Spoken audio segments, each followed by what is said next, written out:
Chroniques chapitre 4 du 9e au 10e verset. Jabez était plus considéré que ses frères. Sa mère lui donna le nom de Jabez en disant « Parce que je l'ai enfanté avec douleur. » Jabez invoqua le Dieu d'Israël en disant « Si tu me bénis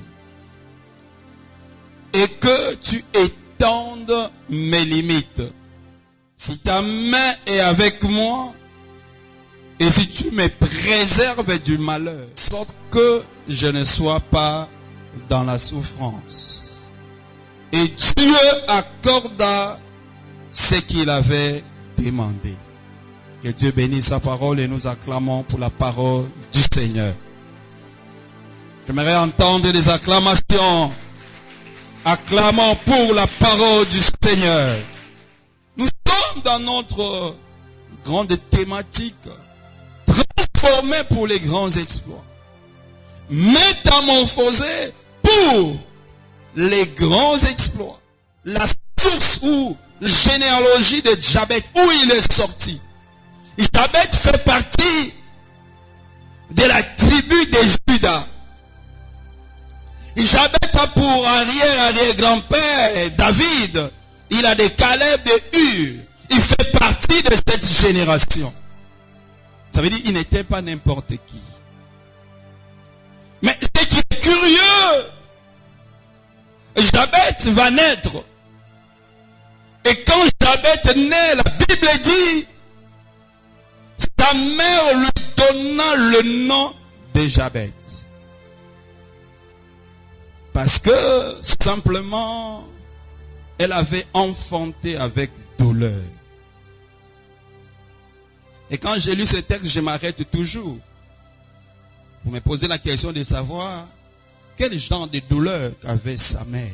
Dans Genèse 3, 16, la Bible dit que tu enfanteras avec douleur. Je vous ai dit le dimanche passé que les noms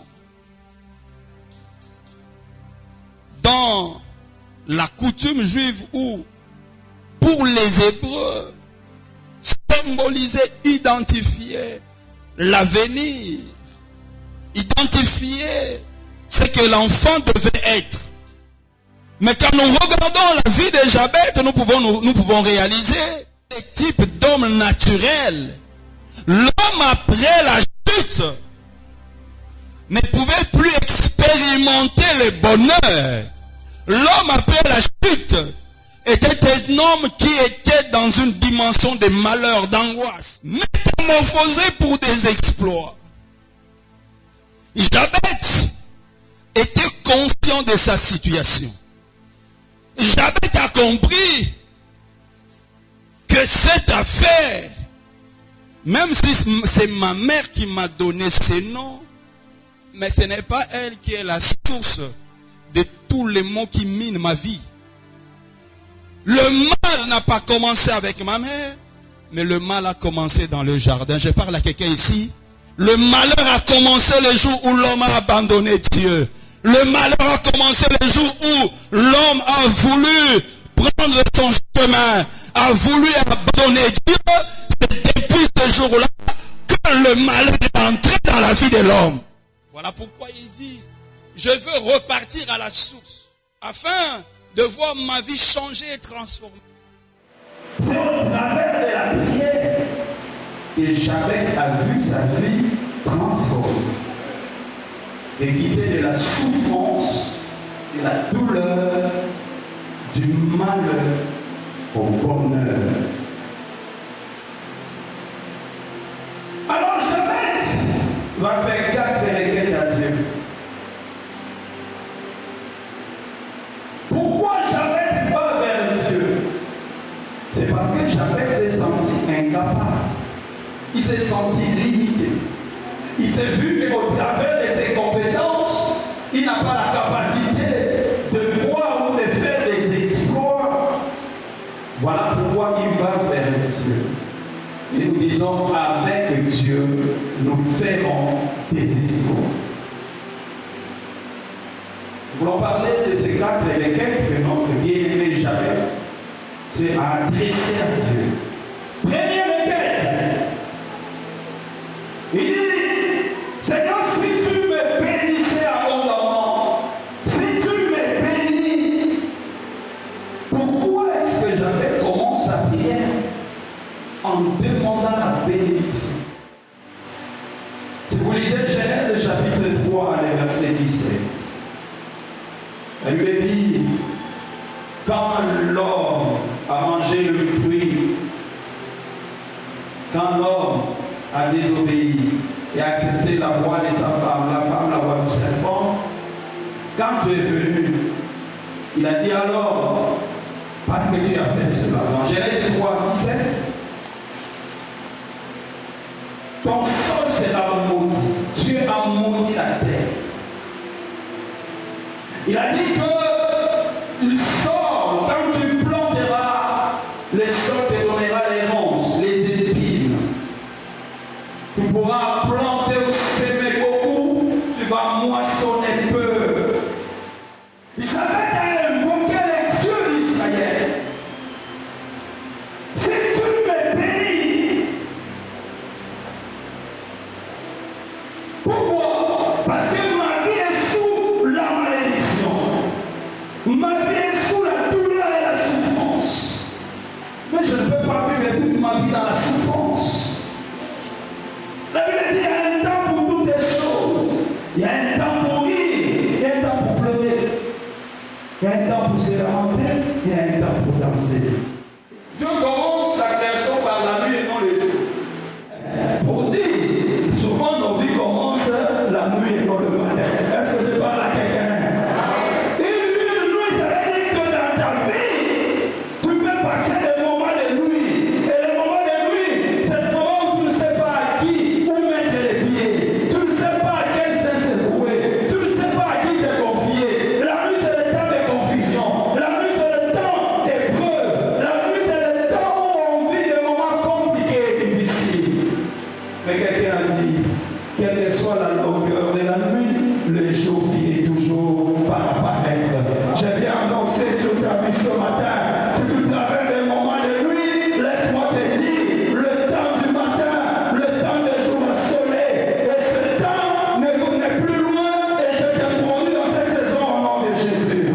Oh, j'ai dit que tu entres dans le matin au nom de Jésus. Finis le temps de confusion dans ta vie, maintenant tu dois entrer dans le temps où tu dois danser. Quand Jacob retournait pour aller dans le pays de ses pères, son frère Esaü venait à sa rencontre pour les tuer.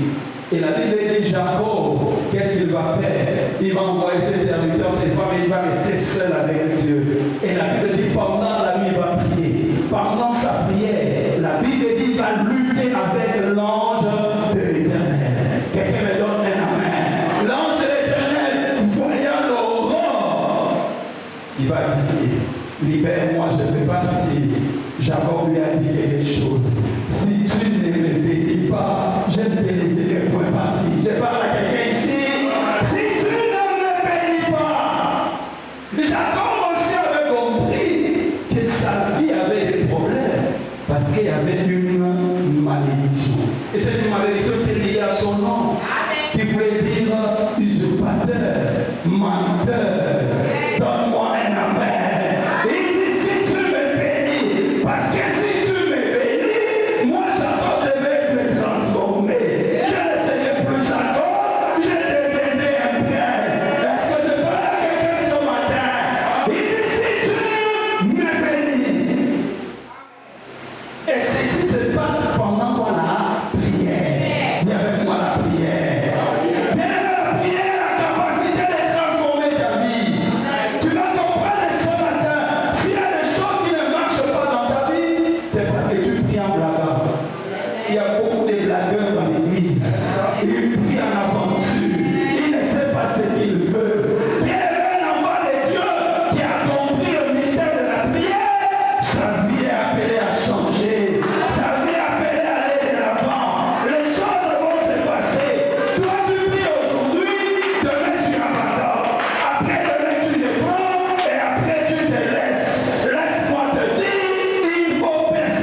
Et après, l'ange va lui poser la question. Là, je suis dans Genèse 32, 29 à 30. Il dit, comment tu t'appelles?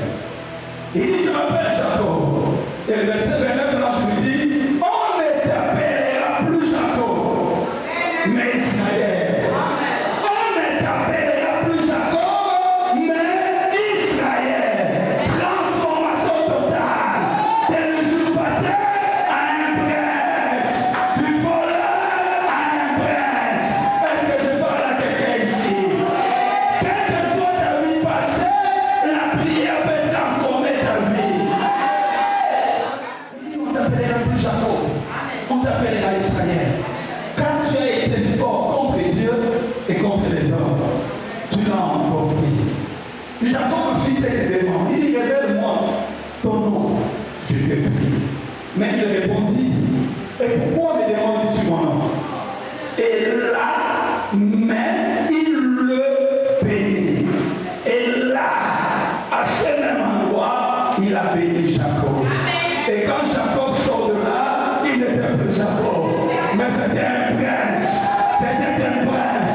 Sa vie était à marche. Tout ce qui était comme un malheur qui a mené Jacob dans sa vie est resté là. Il est sorti de là quelqu'un d'autre. Voilà pourquoi quand il croise son frère Esaü, le frère regarde et dit, oh, mais celui qui m'avait volé s'appelait Jacob. Mais celui-là, c'est pas lui. Donc je ne peux pas le faire du mal. Je suis en face